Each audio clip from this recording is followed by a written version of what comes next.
मुख्यमंत्री शिवराज सिंह चौहान ने और प्रधानमंत्री नरेंद्र मोदी ने क्या अहम बातें की, सबसे पहले आपको बता देते हैं। मुख्यमंत्री शिवराज सिंह चौहान की जो बड़ी बातें उन्होंने मंच से कहा, बिरसा भगवान को प्रणाम करता हूं। मुख्यमंत्री शिवराज सिंह चौहान ने कहा मध्य प्रदेश में पीएम मोदी का स्वागत है।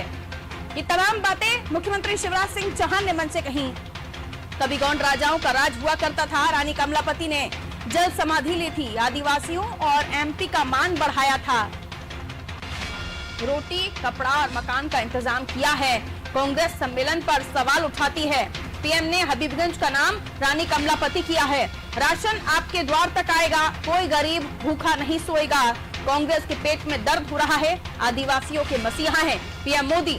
वाइफा पर पैसे लुटाते हैं, हम पर सवाल उठाते हैं, कोई आदिवासी बिना जमीन के अब नहीं रहेगा, ये कहना है मुख्यमंत्री शिवराज सिंह चौहान का।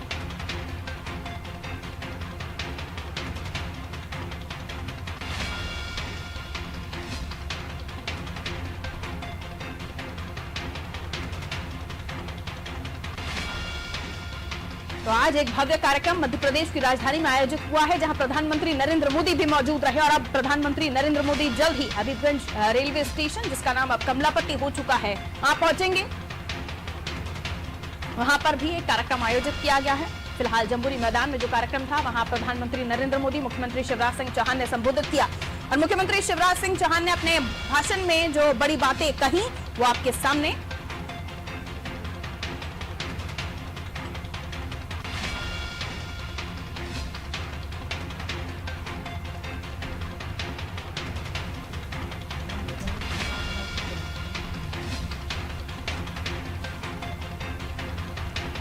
मुख्यमंत्री शिवराज सिंह चौहान के बयान की बड़ी बातें, कभी गौंड राजाओं का राज होता था, रानी कमलापति ने जल समाधि ली, रोटी कपड़ा और मकान का इंतजाम किया है। कांग्रेस सम्मेलन पर सवाल उठाती रही है, पीएम ने हबीबगंज का नाम बदलकर रानी कमलापति रेलवे स्टेशन कर दिया है। उन्होंने कहा कोई गरीब भूखा नहीं सोएगा। बड़ी बातें मुख्यमंत्री शिवराज सिंह चौहान ने आज मध्य प्रदेश की राजधानी भोपाल में कार्यक्रम में कही है। आदिवासियों के लिए एक बड़ा कार्यक्रम आयोजित किया गया। प्रधानमंत्री नरेंद्र मोदी आज मध्य प्रदेश में मौजूद हैं। राजधानी भोपाल की धरा पर उनका स्वागत सत्कार हुआ है। पूरी राजधानी को आदिवासियों के रंग में रंग दिया गया, हर एक कोना आदिवासियों के रंग से सराबोर।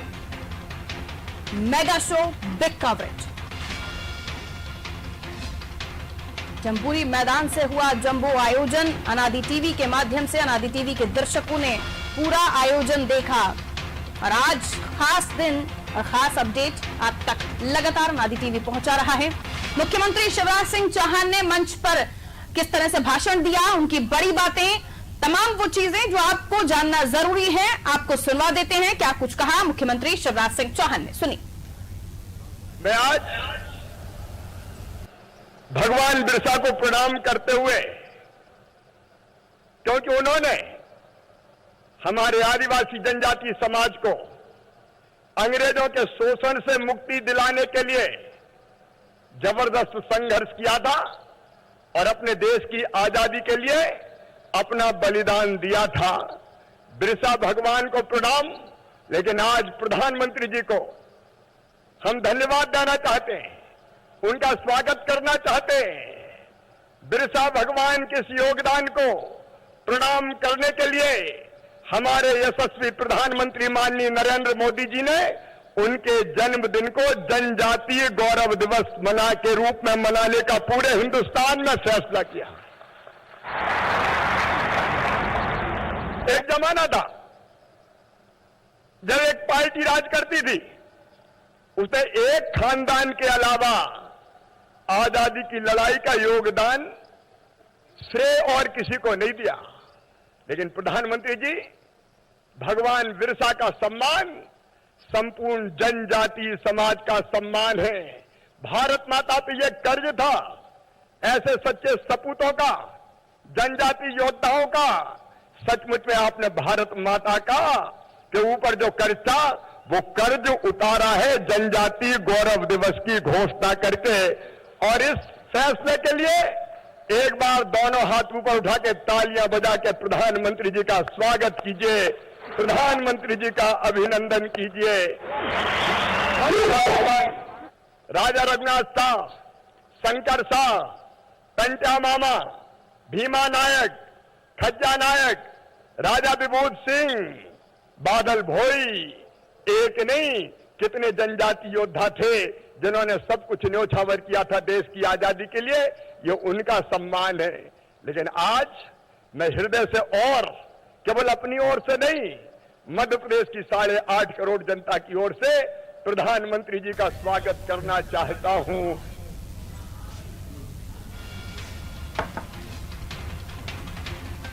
धन्यवाद देते हुए प्रधानमंत्री नरेंद्र मोदी का खास तौर पर नाम बदलने को लेकर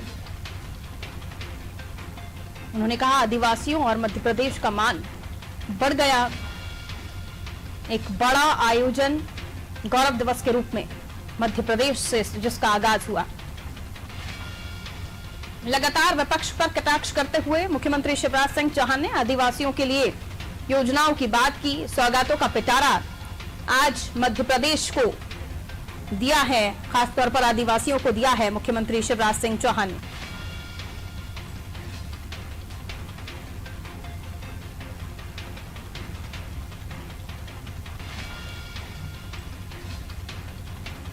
तो जम्बूरी मैदान में कार्यक्रम आयोजित हुआ। प्रधानमंत्री नरेंद्र मोदी ने संबोधित किया। तो सौगातों का आज दिन है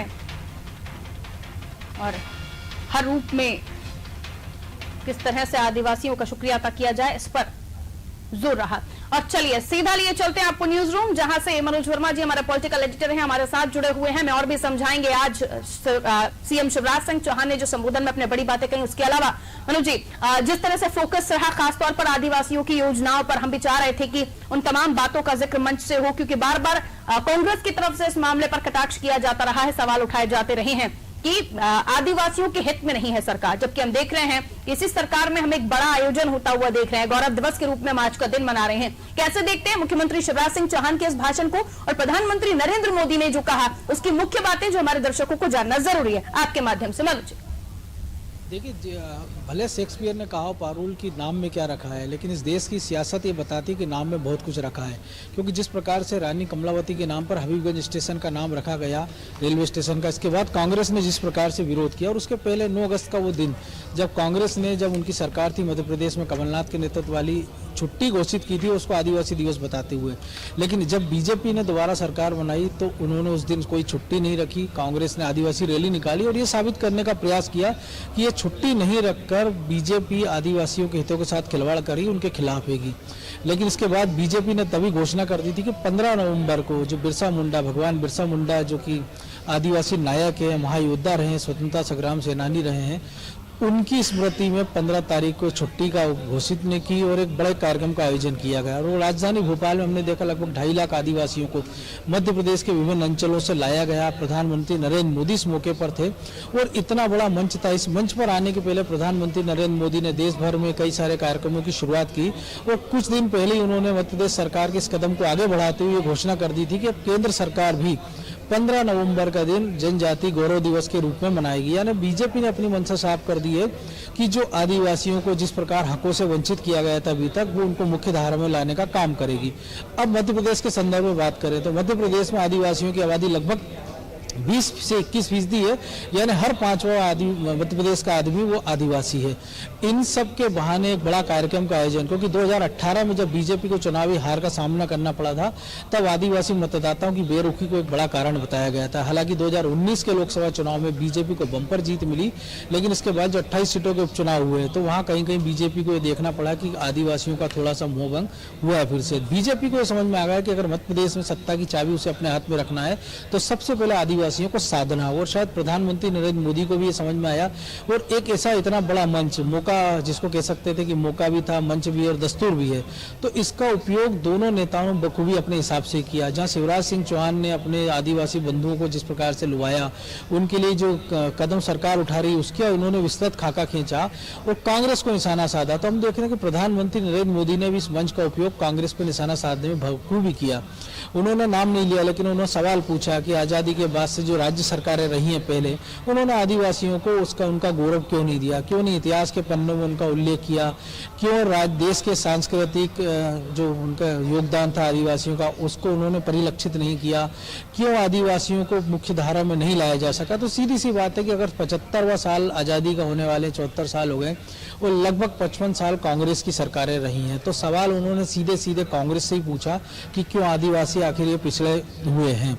और जिस प्रकार से उन्होंने आदिवासियों से उनकी बोली में संबोधन किया, वो पूरा एक मंच आदिवासी में हमने देखा कि शिवपुरी की जो आदिवासी महिलाओं ने कोटी बनाई थी वो उन्होंने पहना, आदिवासियों के उन्होंने वस्त्र आभूषण धारण किए मुख्यमंत्री ने, इसके साथ ही प्रधानमंत्री ने, और तमाम सारी योजनाओं का जिक्र किया। उन्होंने अपने जुड़ाव का जिक्र किया प्रधानमंत्री मोदी ने कि जब मैं मुख्यमंत्री था या उसके पहले मैं आदिवासियों से किस प्रकार जुड़ा, और जब मैं 20 साल पहले लगभग मुख्यमंत्री बना गुजरात का, तो फिर मैंने जनजाति लोगों को और खासतौर से आदिवासियों को मुख्य धारा में लाने के लिए क्या कुछ प्रयास किए। और 2-3 बड़े कानूनों की और बड़ी योजनाओं की बात हमने देखा, सौगात दी गई है। खासतौर से हम बात करें कि जो घर घर राशन की योजना है कि 28 लाख परिवारों को उनके घर तक राशन पहुंचाया जाएगा। इससे 2 फायदे हैं, तो जो आदिवासी है बड़ी संख्या में ऐसे इलाकों में रहते हैं, जंगलों में रहते हैं, इन एरिया में रहते हैं कि बहुत आसानी से वहां तक लोगों की पहुंच नहीं है, ना में बिजली है, ना मोबाइल का नेटवर्क है। ऐसे में राशन की दुकानों पर जाने में उनको दिक्कतों का सामना करना पड़ता था। अब प्रत्येक घर तक सरकार आदिवासी परिवार तक राशन भेजेगी। और दूसरी बड़ी बात यह कि जो राशन पहुँचाने की ये योजना है, ये आदिवासी लोगों को इसके लिए वाहन मुहैया कराएंगे और सरकार लोन देगी, यानी कई सारे आदिवासियों को, युवाओं को इसमें लाभ मिलेगा।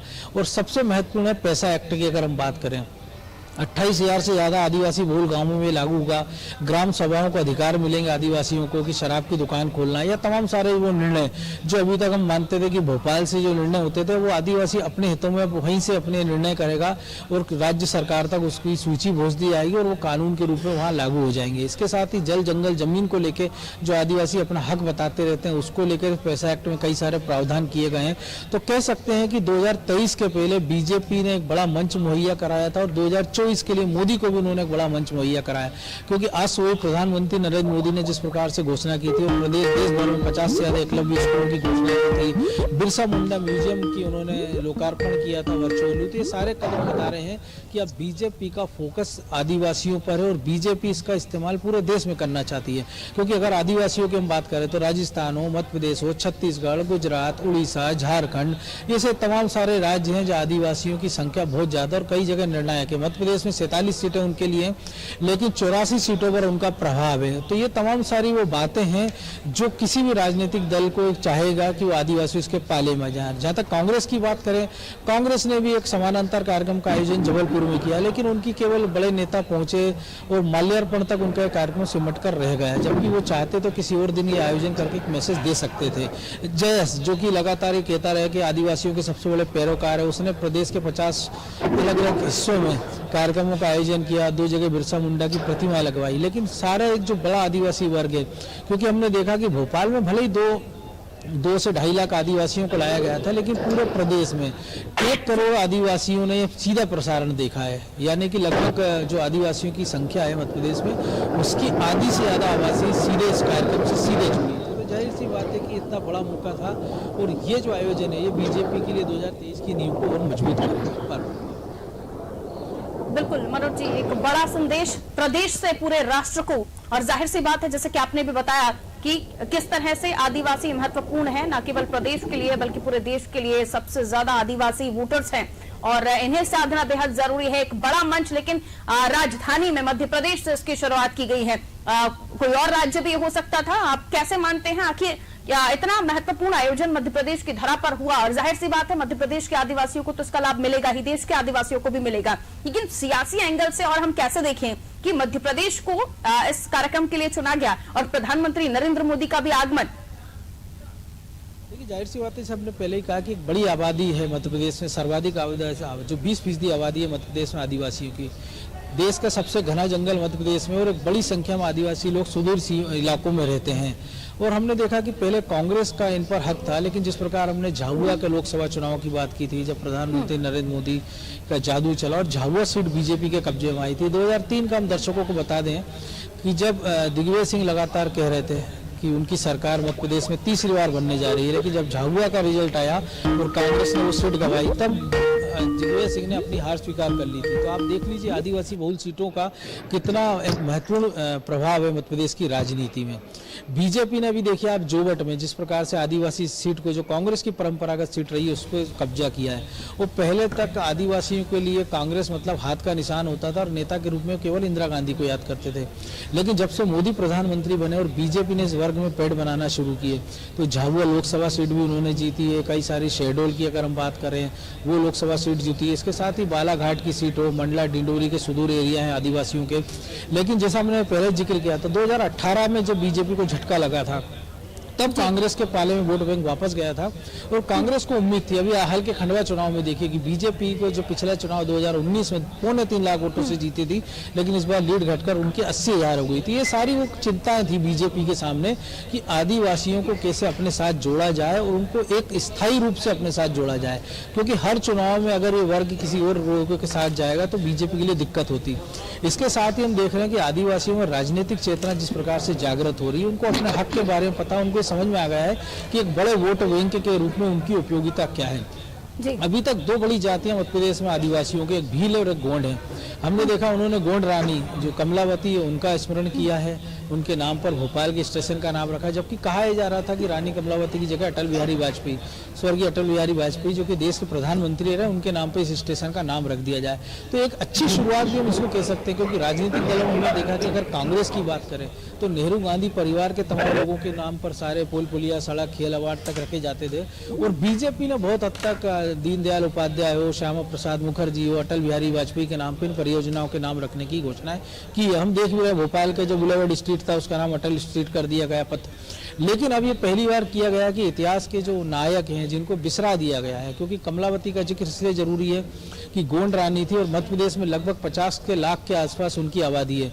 और एक महत्वपूर्ण तथ्य ये भी आप पारुल ये समझिए कि बीजेपी का संदेश कितना साफ है कि जिन भगवान बिरसा मुंडा का वो स्मरण कर रहे थे, इतना बड़ा आज यहाँ से इस धरती से मध्य प्रदेश की, मध्य प्रदेश में जो मुंडा आदिवासी है उनकी संख्या बहुत मुश्किल से 5 से 6 हजार है। लेकिन जैसे मैंने कहा कि पूरे देश, खासतौर से झारखंड के, कर्नाटक की बात कर रहे हैं या गुजरात की बात कर रहे हैं, तो बड़ी संख्या में आदिवासी और मुंडा आदिवासी रहते हैं। और ये सारे के सारे, और आदिवासी में एक और संकट अभी है कि एक कहावत हो जाती है कि कई सारी जो जाति उपजाति होती है उनमें रोटी रोटी का संबंध होता है, यानी एक दूसरे के परिवार में शादियां हो जाती हैं।